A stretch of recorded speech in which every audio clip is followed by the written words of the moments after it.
Au cœur du continent européen, l'Allemagne a connu une histoire mouvementée. Elle est aujourd'hui une république fédérale qui compte 16 États, dont Berlin, qui est aussi sa capitale. Berlin se trouve au carrefour entre l'Europe de l'Est et l'Europe de l'Ouest.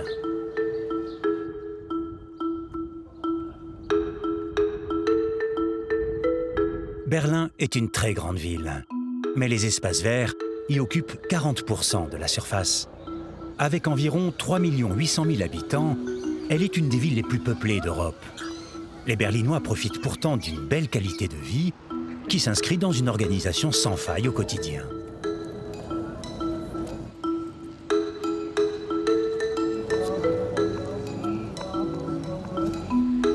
Ville en perpétuel mouvement, Berlin s'est doté de tous les moyens de transport classiques. Métro, train et tramway. Mais elle fait également la part belle à un moyen de transport plus écologique, le vélo. Ici, la petite reine prend toutes les formes, parfois des plus surprenantes. Elle dispose même de parkings dédiés. Les moyens de locomotion partagés connaissent un franc succès et la fantaisie berlinoise s'exprime aussi dans les moyens de déplacement. La rivière Spree coule à travers Berlin d'est en ouest et serpente dans les principaux quartiers, comme dans le centre et ses bâtiments historiques.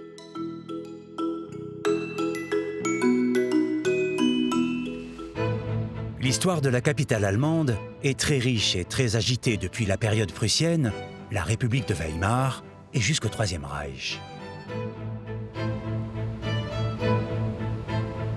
En effet, l'histoire contemporaine est particulièrement dévastatrice et laisse Berlin presque entièrement détruite après une période initiée par l'incendie du Reichstag et achevée par les bombardements alliés durant la Seconde Guerre mondiale. On en trouve encore les traces aujourd'hui sur certains monuments. Mais la ville s'est reconstruite et continue même de nos jours à se transformer. Résultat, une juxtaposition d'architecture de différentes époques et de tous styles.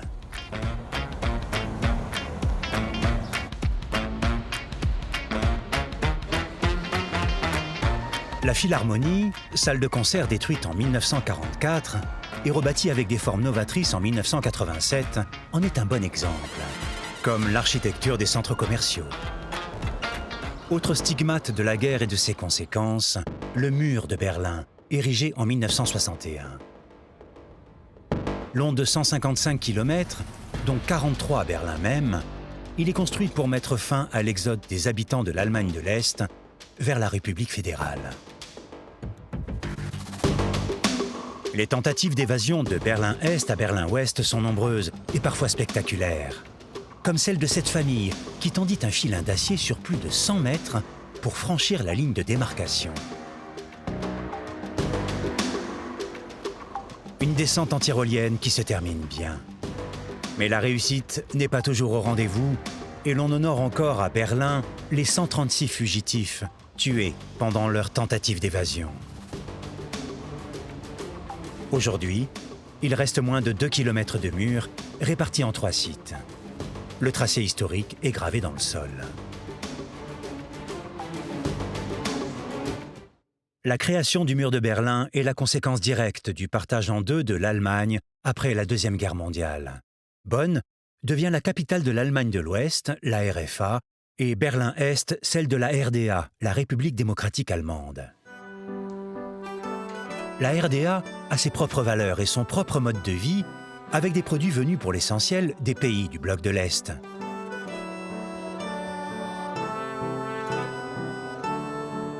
Depuis 1945, à la suite de la conférence de Yalta, Berlin est divisé en deux par le fameux mur et séparé de l'Allemagne de l'Est par le rideau de fer. Ce nom résume à lui seul l'opposition entre les deux blocs. Le côté ouest est occupé par les pays alliés, France, Grande-Bretagne et États-Unis, et le côté est par l'Union soviétique. Il existait quelques points de passage réservés aux étrangers et aux Berlinois de l'Ouest. En 1948 et 1949, un pont aérien américano-anglais permet d'approvisionner Berlin-Ouest, isolé par le blocus soviétique. En novembre 1989, la chute du mur marque la fin de l'affrontement Est-Ouest. Le 3 octobre 1990 est proclamée la réunification de l'Allemagne avec Berlin comme capitale. Les traces du mur sont partout à Berlin. Elles ont d'abord une vertu pédagogique auprès des nouvelles générations. Mais le mur s'est ouvert aussi à une expression artistique d'une grande diversité, la capitale allemande étant considérée comme un des lieux les plus tendances en matière de culture en Europe, avec plus de 170 musées, des lieux alternatifs et des galeries en tout genre.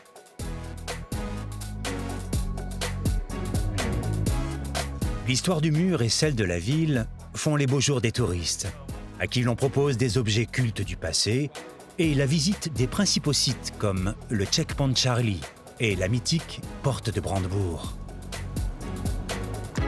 On la trouve même, comme d'autres monuments emblématiques, sous une forme chocolatée réservée aux gourmands.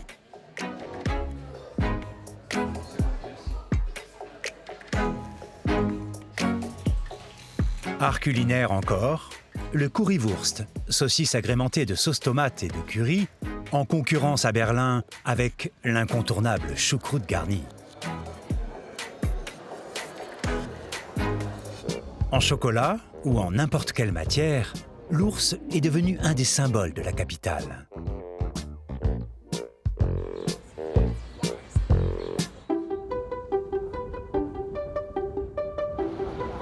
Le caractère lacustre de la ville se retrouve dans l'étymologie même du nom Berlin, d'une racine slave qui signifie marais, même si les Berlinois lui préfèrent une origine plus allemande dérivée de Bär, l'ours.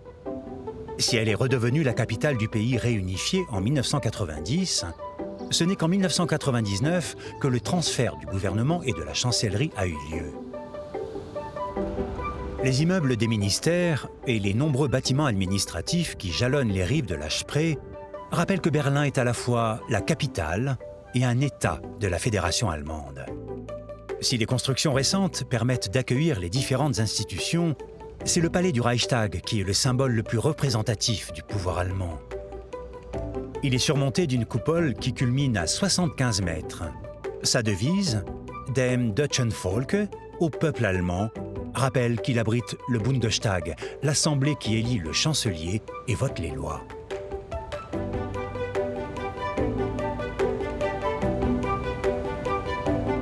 L'architecture à Berlin est un melting pot de styles qui donne du charme à la ville. Car très peu de constructions ont franchi l'épreuve du temps. Après la guerre, Berlin a fait appel aux meilleurs architectes pour se reconstruire, comme après la chute du mur, quand il a fallu rebâtir des quartiers entiers et harmoniser les deux parties de la ville. L'île des musées débute avec le Bode Museum et se poursuit avec le musée de Pergame et le Nouveau Musée. C'est le berceau historique de la ville. Ces musées abritent de prestigieuses collections d'antiquités, de peintures et de sculptures.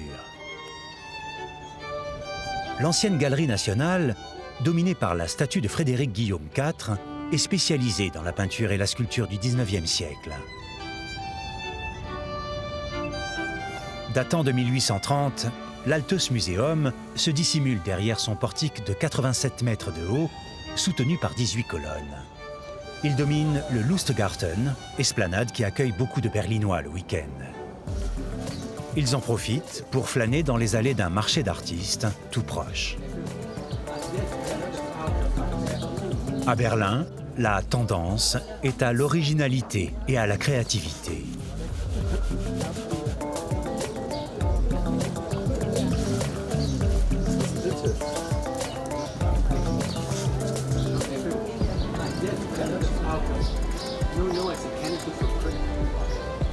Les créateurs font tout ce qu'ils peuvent pour que l'on aime leur ville.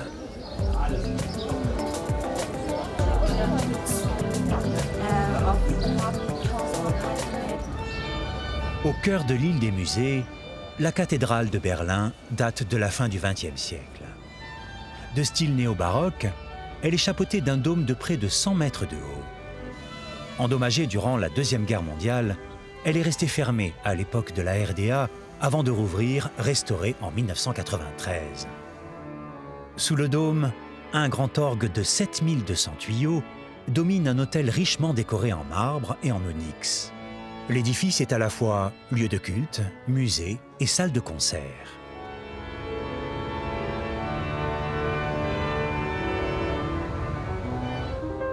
Autre édifice religieux important, l'église du Souvenir a une histoire très particulière. Elle est aujourd'hui constituée de 3 bâtiments, l'ancienne église, une église moderne et son clocher. Officiellement, cette église s'appelle Église commémorative de l'empereur Guillaume. Elle a été construite en style néo-roman à la fin du XIXe siècle. Elle a été détruite pendant la Deuxième Guerre mondiale par un bombardement. La nouvelle église, que nous appelons souvent seulement Église du Souvenir, est un groupe de bâtiments en style tout à fait moderne. La nouvelle église a été inaugurée en décembre 1961. Elle était l'œuvre de l'architecte allemand Egon Eiermann et du maître verrier de Chartres en France, Gabriel Loire. L'architecte voulait tout d'abord démolir l'ancienne tour, mais les Berlinois ont protesté. Bien leur en a pris, puisque l'on y a rassemblé une série de mosaïques exceptionnelles retraçant l'histoire des souverains allemands et principalement de la dynastie Hohenzollern qui régna pendant des siècles sur la Prusse, l'Allemagne et la Roumanie. Des bas-reliefs commémorent le règne du premier empereur allemand, Guillaume Ier. Une croix est faite de clous retrouvés dans les cendres d'une cathédrale anglaise détruite pendant la guerre. Pour nous, aujourd'hui, cette église, tout cet ensemble de bâtiments est un symbole de paix et de réconciliation.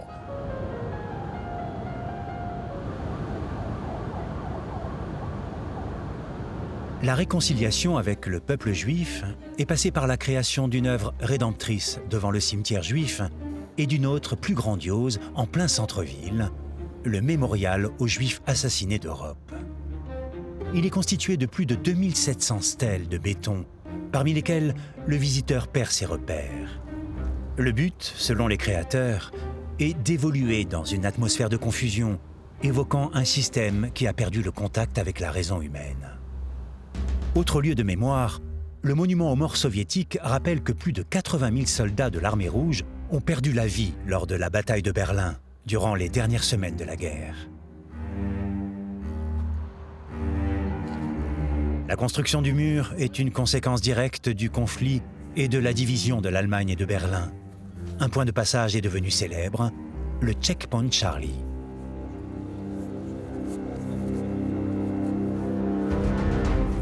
Seule porte d'accès à Berlin-Est pour les véhicules occidentaux et les diplomates, le point de contrôle est devenu un poste frontière mythique, immortalisé par les films et les romans d'espionnage. À la chute du mur, le checkpoint s'est ouvert aux familles et a accueilli les cérémonies de réunification. Aujourd'hui, c'est l'un des lieux les plus visités de Berlin et il a droit à un musée au même titre que le mur. De quoi satisfaire les nombreux touristes qui remontent la Friedrichstraße pour découvrir le site du Checkpoint Charlie et prendre la pause là où les seules armes sont désormais les appareils photo.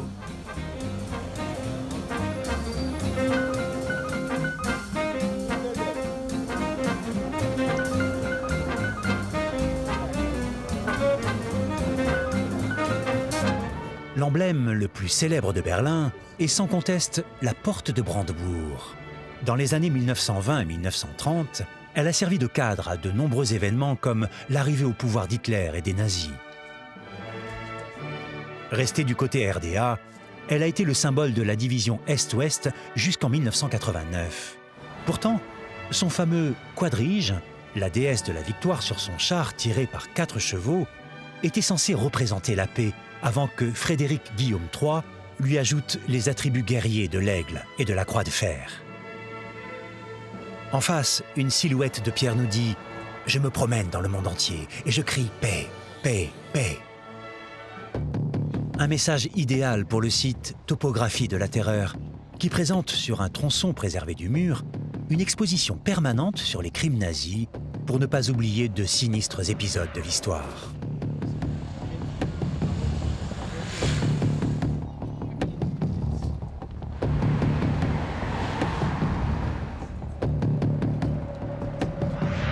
L'épisode du mur est également traité au Palais des Larmes. Le Palais des Larmes était un poste frontière installé dans la gare de Friedrichstraße. C'était l'un des points de passage obligés pour les gens de l'Ouest voulant aller à Berlin-Est. Cet endroit est chargé d'émotions, de nombreuses histoires et de souvenirs.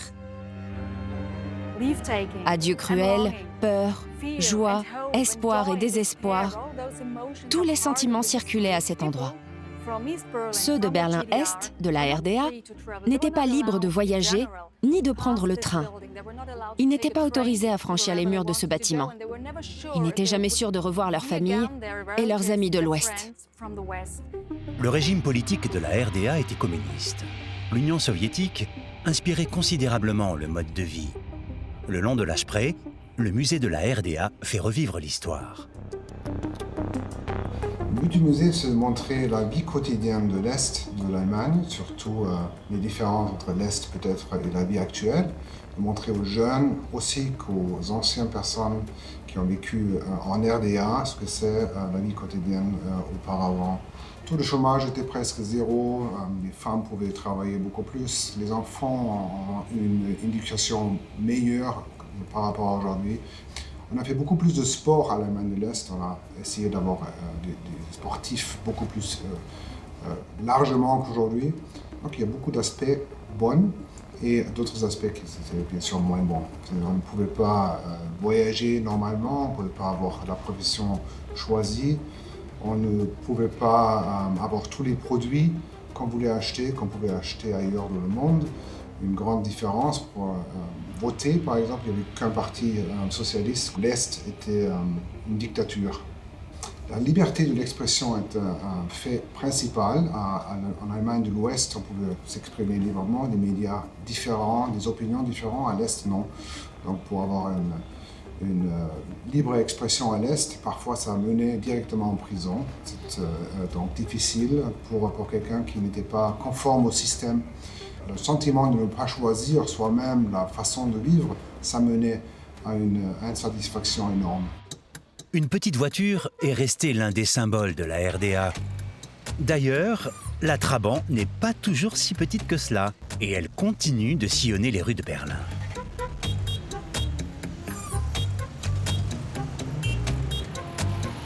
Elle est même devenue tellement tendance qu'un musée lui a été dédié.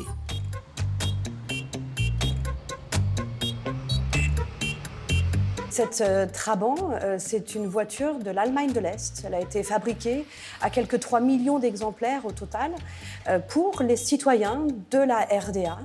Et c'était la voiture la moins chère, c'est la voiture du peuple. Une voiture pour laquelle il fallait s'inscrire, il fallait réserver sa place. Le temps d'attente variait entre 8 et 15 ans pour obtenir sa Trabant. Dès 1957, c'est ce modèle-là, une P50 Primus, qui a été mis en place, mais c'était vraiment plutôt un prototype à l'époque. 50 modèles ont été fabriqués. Et ensuite, on est passé très rapidement à un autre modèle. Ce modèle-là, on est toujours dans une voiture plutôt type familiale, puisque au départ, c'est l'utilité première. Un autre modèle aussi est apparu, le modèle coupé, qui ne correspondait pas du tout finalement à la population et aux besoins de la population à l'époque. Et on l'a très très vite abandonné. C'était plus pour pavaner sur les grandes avenues de l'Allemagne de l'Est. Et ensuite, on tombe très vite sur le modèle P601 qui a été fabriqué pratiquement inchangé pendant 40 ans. Aujourd'hui, elle est clairement devenue une petite voiture culte, très appréciée par les anciens allemands de l'Est, toujours. On les appelle les nostalgiques de l'Est. Et ils aiment se réunir très souvent avec toutes leurs trabants. Ils font des grands rassemblements de trabants. Il y en a toute l'année et de partout en Allemagne. Donc voilà, c'est plus les fans, les nostalgiques qui se retrouvent auprès de la Trabant aujourd'hui. Autre sujet de nostalgie, l'aéroport de Tempelhof, grâce auquel Berlin-Ouest a pu résister au blocus soviétique.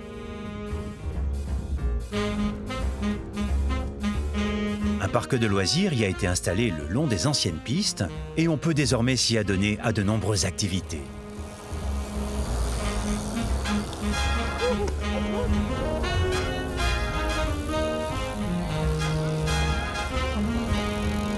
Même les artistes du street art ont pris possession de l'endroit. Dans les anciens hangars, les installations aéronautiques ont été remplacées par d'immenses terrains de jeu et des équipements pour les sportifs.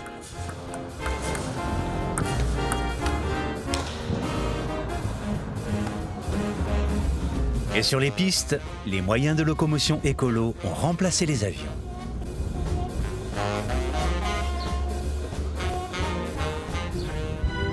Dès 1909, les pionniers de l'aviation effectuent ici leur premier vol. La même année, les premiers Zeppelin y atterrissent. C'est en 1923 que l'aéroport ouvre officiellement et en 1926 que la compagnie Lufthansa, née cette année-là, effectue ses premiers vols en Europe. De nombreuses manifestations populaires se sont tenues ici, surtout à l'initiative des nazis. Pendant la guerre, le Tempelhof devient un aéroport militaire, ces bâtiments accueillant des ateliers d'armement et même un camp de prisonniers. Aujourd'hui, c'est un lieu unique de 386 hectares avec plus de 6 km de voies goudronnées. Plus grand que Central Park à New York, il abrite aussi bien des lieux de détente que des terrains de sport où l'on pratique toutes sortes de disciplines.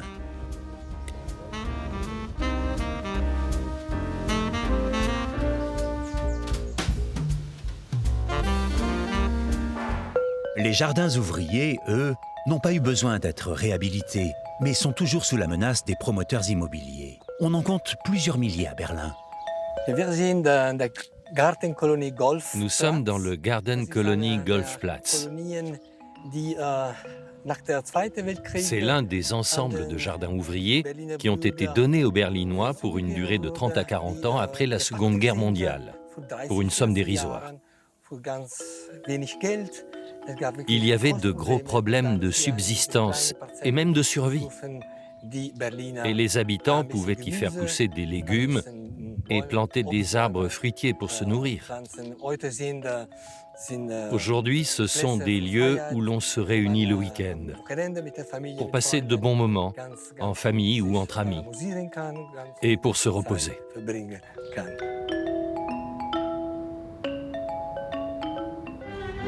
Véritable poumon pour Berlin, le parc de Tiergarten occupe le centre géographique de la ville. Il est dominé par la colonne de la Victoire, érigée pour fêter la victoire de la Prusse sur le Danemark en 1864. La statue dorée a été ajoutée au lendemain des succès militaires contre l'Autriche et la France entre 1866 et 1871. De la colonne de la Victoire partent de grandes avenues qui traversent le parc. L'une d'elles aboutit au château Bellevue, magnifique édifice tout de blanc revêtu qui sert de résidence au président de la République fédérale. De style néoclassique, il a été bâti pour le frère cadet de Frédéric le Grand en 1785.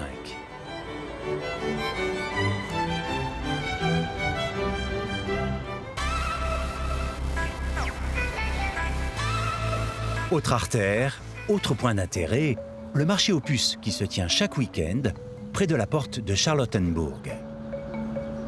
On y trouve toutes sortes de livres, d'objets de collection et de vêtements pour tous les goûts et toutes les bourses. En fin de semaine, c'est l'un des lieux d'évasion favoris des Berlinois.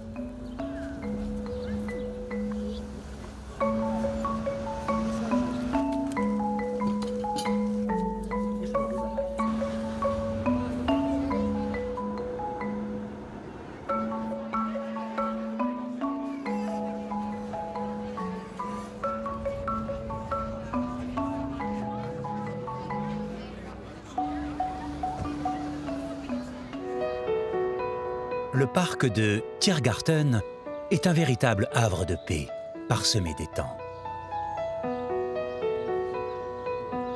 Le décor est celui de jardins à thème, dotés d'une végétation luxuriante.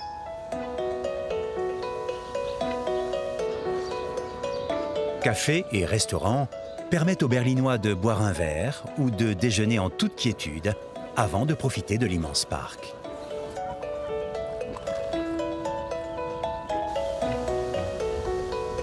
Si l'on rencontre ici des animaux improbables, c'est que Tiergarten veut dire jardin animalier. Un vrai jardin animalier se trouve à proximité. Il détient un triple record. C'est le zoo le plus ancien d'Allemagne, le plus riche en espèces et le plus fréquenté. Parole de directeur.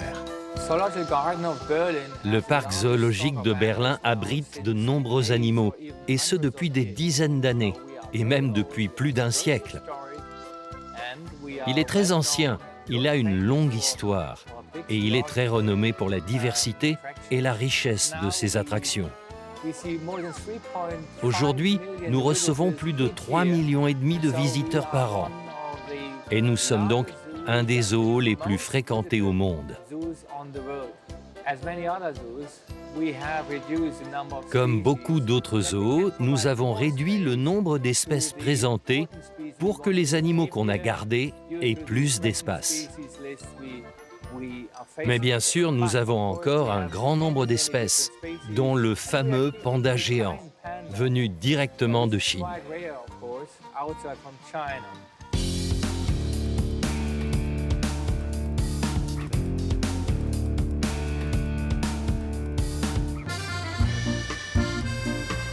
Berlin a son avenue chic, le Kurfürstendamm, longue de 3,5 km, où l'on trouve quelques-uns des plus beaux bâtiments de la ville, en plus des magasins de grandes marques.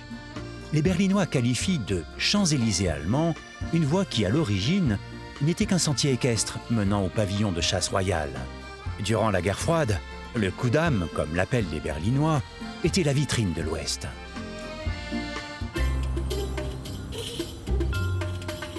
Son pendant de l'Est est une grande artère longée par des immeubles à l'architecture réaliste socialiste, la Karl-Marx-Allee. Appelée Staline-Allee entre 1949 et 1961, elle menait vers la Pologne et Moscou. Longue de 2,6 km et élargie à 90 mètres, c'était un véritable symbole politique et social pour la RDA qui y faisait parader ses troupes et y logeait ses dirigeants. L'histoire de Bebelplatz est plus ancienne puisque l'esplanade fut commandée par le roi Frédéric II, inspiré par la Rome antique. Elle est entourée par l'Opéra d'État, l'un des 3 opéras de Berlin, la cathédrale Sainte-Edwige et sa fameuse coupole, ainsi que par l'ensemble des bâtiments de l'université Humboldt. Avocat et homme politique, Wilhelm Humboldt était un homme de savoir comme son frère, célèbre explorateur. Il a fondé l'université en 1810. De grands noms ont enseigné ici comme Albert Einstein et certains élèves ont connu un grand destin comme Karl Marx et Friedrich Engels. Près de l'ancienne bibliothèque, surnommée la Commode, trône la statue équestre de Frédéric II, dit Frédéric le Grand. Les sculptures du socle représentant des scientifiques, des artistes et des militaires. Dominée par 2 églises, Gendarmenmarkt est une autre place très emblématique de Berlin. L'église française, érigée pour la communauté huguenote, voisine avec la salle de concert et l'église allemande, dont la forme s'inspire des pétales d'une fleur. Elle est surmontée par une tour coiffée de son dôme. Une autre tour est devenue l'un des symboles de Berlin, la tour de la télévision qui est visible des 4 coins de la ville. Ces 368 mètres en font l'un des plus hauts bâtiments d'Allemagne et d'Europe. Édifiée en 1969 par la RDA, la tour surplombe Alexanderplatz, où se mêlent Berlinois et visiteurs.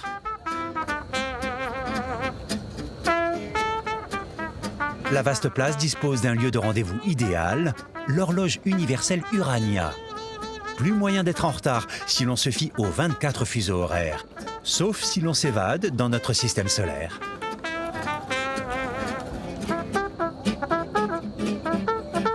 Alexanderplatz, c'est également tout un quartier avec des édifices anciens comme la remarquable église Sainte-Marie qui date de 1380. Plus ancienne encore puisque ses fondations datent de 1230, l'église Saint-Nicolas et son double clocher. Avec sa tour inspirée par la cathédrale de Florence, la mairie de Berlin est surnommée l'Hôtel de Ville Rouge en raison de sa couleur brique.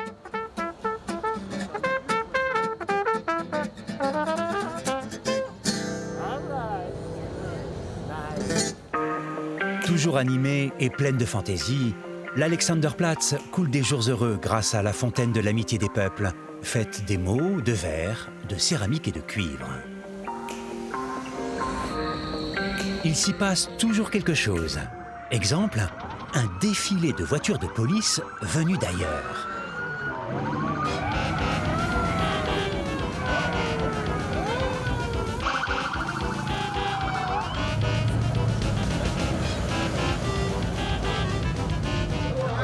Ou un show virevoltant aux couleurs très allemandes.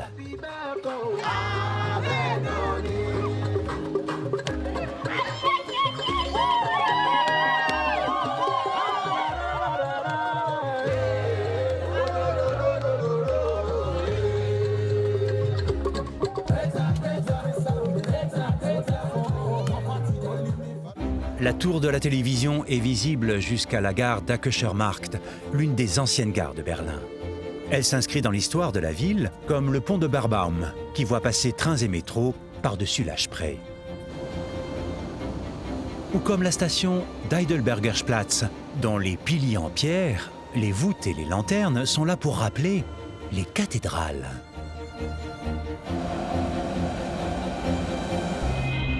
Beaucoup plus récente, la gare centrale de Berlin est l'une des plus importantes d'Europe par la taille. Ce ne sont pas moins de 300 000 passagers qui y transitent chaque jour, utilisant les 54 escaliers roulants et les 34 ascenseurs. Plus de 1000 trains venus de toute l'Allemagne passent quotidiennement par cet ensemble monumental, couvert par un toit de verre bénéficiant d'un système photovoltaïque.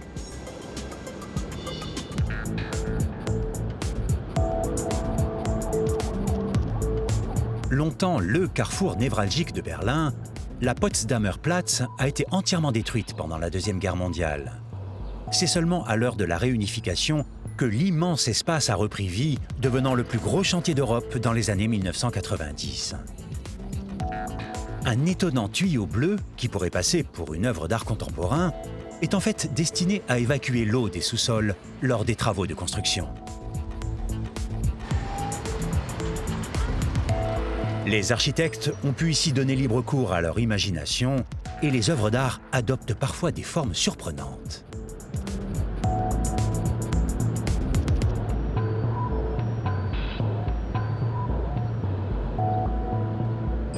Les restes du mur sont aussi devenus œuvres d'art, images d'une paix retrouvée et d'une réunification qui peuvent servir d'exemple à d'autres. Un kiosque traditionnel coréen a été érigé ici comme un message d'espoir.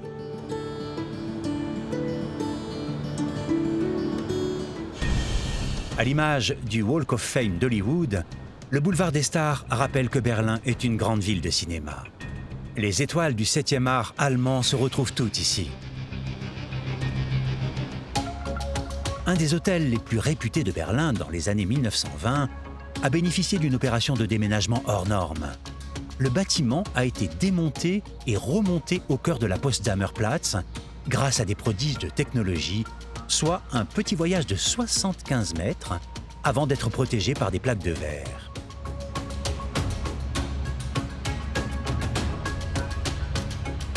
Il s'inscrit désormais dans le Sony Center, le complexe architectural le plus spectaculaire de Berlin. Ce complexe englobe des logements, des restaurants, des cafés et des salles de cinéma.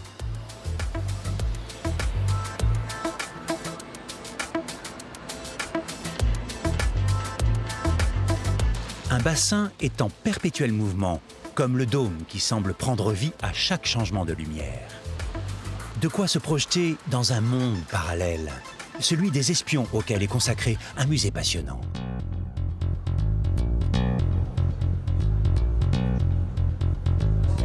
L'espionnage fait partie intégrante de l'histoire de Berlin.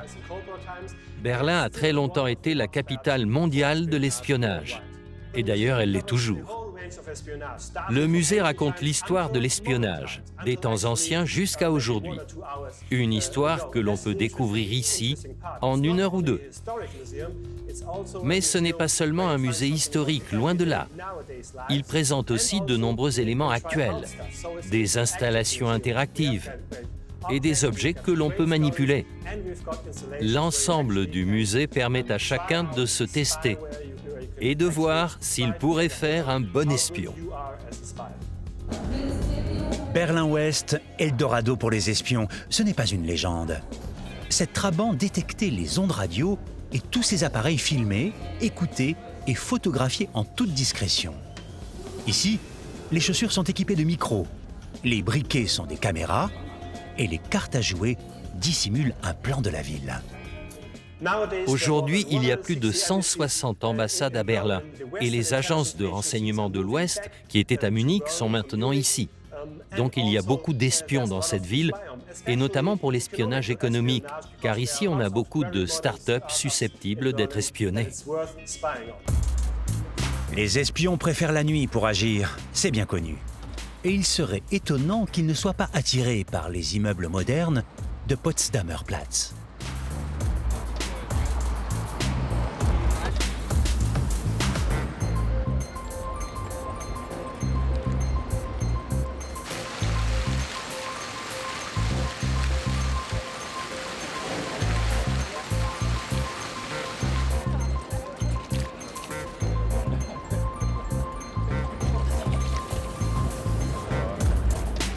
La nuit berlinoise est remplie de mystères, mais elle offre aussi de nombreuses scènes où tous les genres peuvent s'exprimer, quelle que soit leur tendance.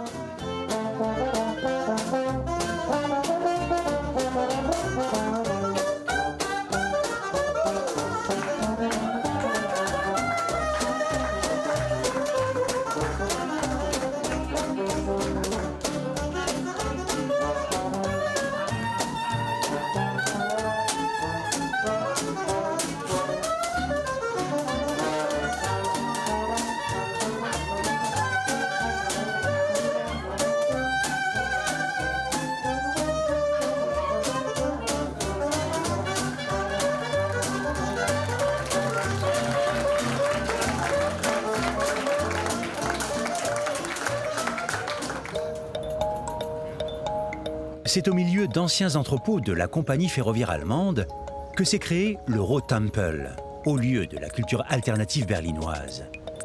Plusieurs entreprises et associations s'y sont installées pour créer d'abord des lieux de divertissement, comme des cafés-concerts.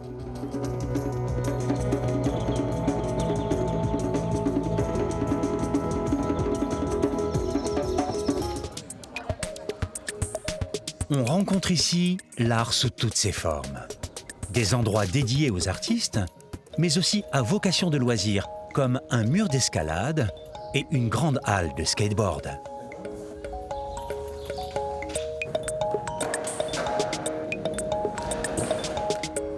Dans le Rohtempel, les artistes de tous horizons peuvent donner libre cours à leur imagination, et les murs sont les premiers supports de création, comme un peu partout à Berlin. Un Français, Pascal Feucher, responsable d'une galerie d'art, connaît bien l'art urbain, les graffitis et l'art de la rue.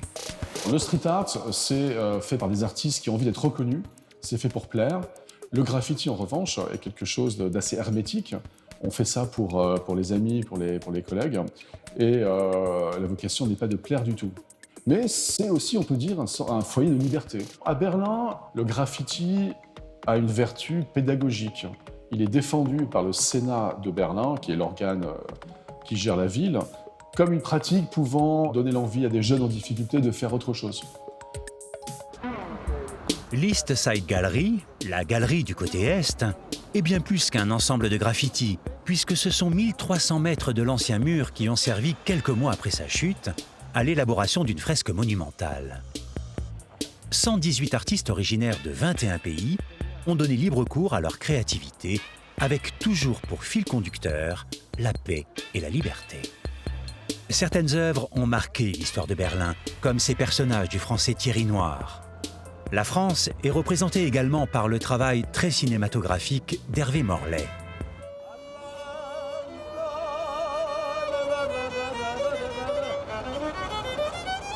D'autres peintures murales se veulent plus complexes et plus politisées, ce qui n'empêche pas de tomber sous le charme.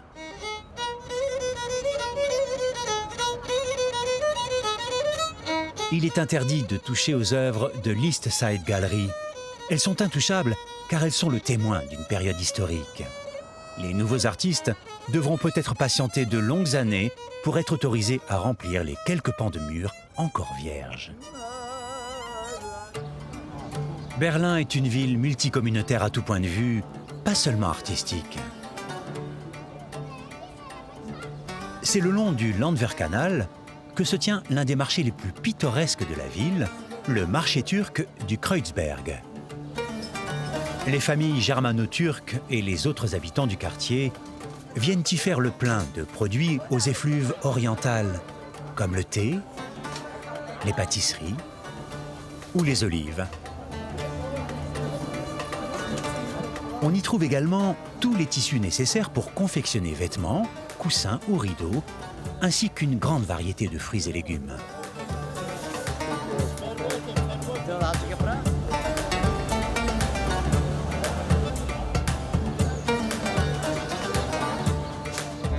La communauté juive a également son quartier avec la nouvelle synagogue et son magnifique dôme doré. Elle a été inaugurée en 1995. Elle côtoie l'ancien bureau de poste de style néo-renaissance, devenu galerie d'art. L'un des attraits de ce quartier à l'architecture soignée, les arrière-cours. Elles sont des oasis de calme et de verdure.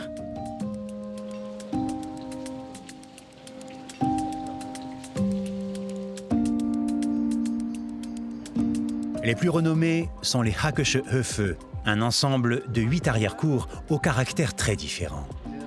Les immeubles de bureaux et les appartements y voisinent avec des boutiques de mode.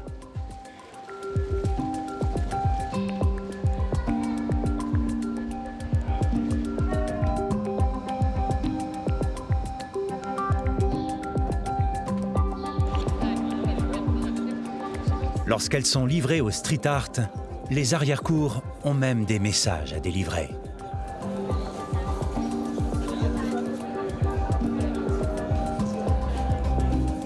Lieux branchés par excellence, elles sont à l'image d'une ville qui se veut libre et parfois rebelle.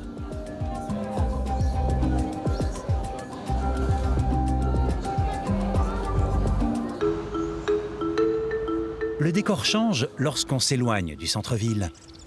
On trouve alors des quartiers particulièrement calmes, comme celui du Liedsensee, avec son lac, sa faune paisible et sa végétation débordante.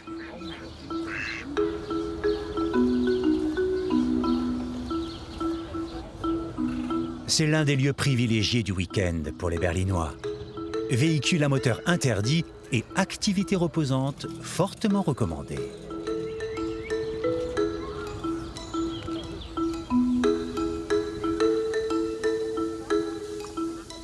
De quoi préparer sereinement la sortie du samedi soir dans une Ballhaus, une salle de bal à l'ancienne où l'on peut prendre des cours de danse ou simplement sautiller pour le plaisir.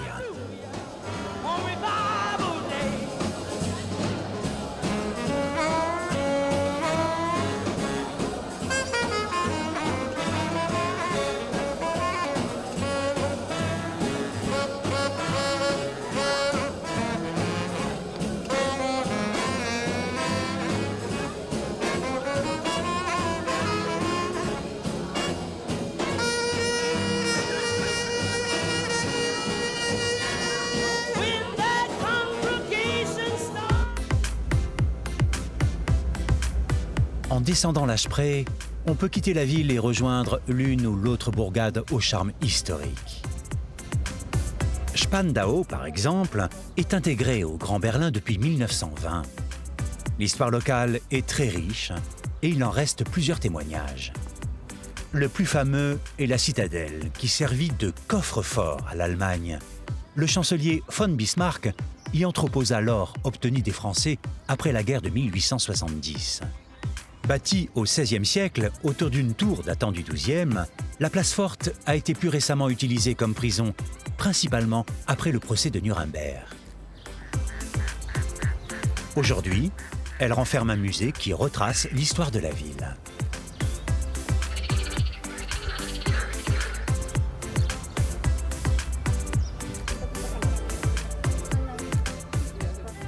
Le château de Charlottenburg, une des résidences de la dynastie des Hohenzollern, est l'un des joyaux de Berlin. À l'intérieur, les appartements royaux sont richement décorés, du sol au plafond, des chambres, jusqu'à l'immense galerie d'or de style rococo qui servait de salle de bal. Mais quelle est l'histoire de ce lieu unique?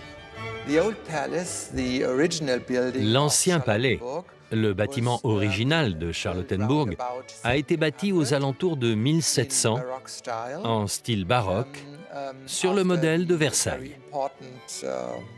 Ici vivaient Sophie Charlotte et son mari, Frédéric Ier. La nouvelle aile a été édifiée par Frédéric le Grand, le petit-fils du couple royal, d'après les plans de l'architecte Knobelsdorff.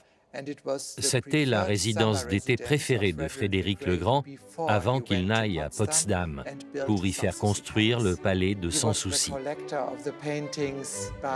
C'était un grand collectionneur des peintures d'Antoine Watteau. Il possédait 15 tableaux du fameux peintre français et l'un des plus célèbres se trouve ici, à Charlottenburg, dans la salle de concert. Le parc du palais est surveillé par une petite armée de statues. De l'intérieur, on en distingue les parfaits contours, typiques de ce que l'on appelle un jardin à la française. Le jardin a également été créé aux alentours de 1700 par l'architecte paysagiste français Siméon Godeau, un disciple de Lenôtre. La splendeur du palais n'a donc pas empêché son propriétaire, le roi de Prusse Frédéric le Grand, de le négliger au profit d'un autre lieu de villégiature, le château de Sans Souci. S'il porte ce nom bien français, c'est que le souverain était un francophile passionné, amoureux des lettres et des arts. Il avait été élevé par des précepteurs venus de l'Hexagone. Il a pris un soin très particulier pour aménager l'intérieur, choisissant lui-même les textiles d'ameublement et les thèmes des sculptures et des reliefs muraux. Autant d'éléments qui ont dessiné le style rococo-frédéricien, visible dans les chambres des invités, mais surtout dans les pièces de l'appartement royal. Les ornements des murs intègrent harmonieusement des tableaux, des miroirs, des porcelaines et des sculptures d'inspiration antique. Même élégance pour le cabinet de travail ou le salon de concert, où le monarque, qui a composé plus de 120 sonates, aimait jouer avec ses musiciens. La décoration de chacune des chambres est unique. L'une d'elles était surnommée le cabinet des fleurs. Le château et ses 6 terrasses plantées de vignes surplombent le jardin à la française qui prend Versailles comme modèle.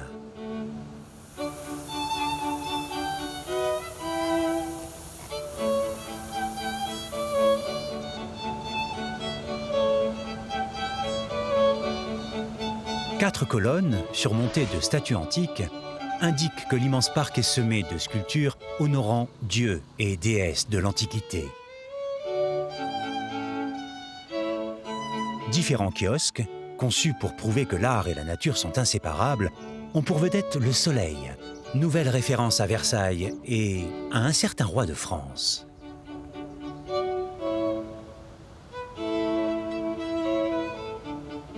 Contrairement au moulin à vent, qui avait une utilité réelle, d'autres bâtiments destinés à célébrer la gloire du maître des lieux ont été ajoutés par Frédéric le Grand et ses successeurs. Ces bâtiments portent bien le nom qu'on leur a donné, Folies. L'une des plus surprenantes folies est un pavillon chinois, typique de l'engouement de l'Europe pour tout ce qui venait d'Asie pendant la période rococo. Conçu pour servir de maison de thé et de salle à manger l'été, il est orné de personnages dorés, grandeur nature.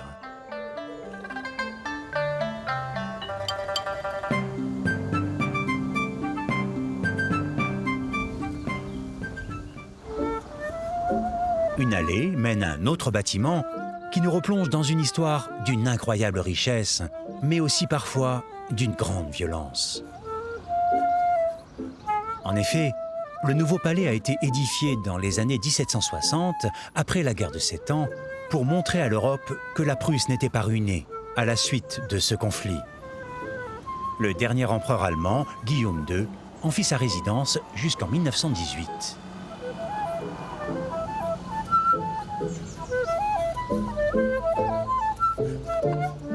Derrière le château, les superbes bâtiments qui hébergeaient serviteurs et cuisiniers font partie maintenant de l'Université de Potsdam.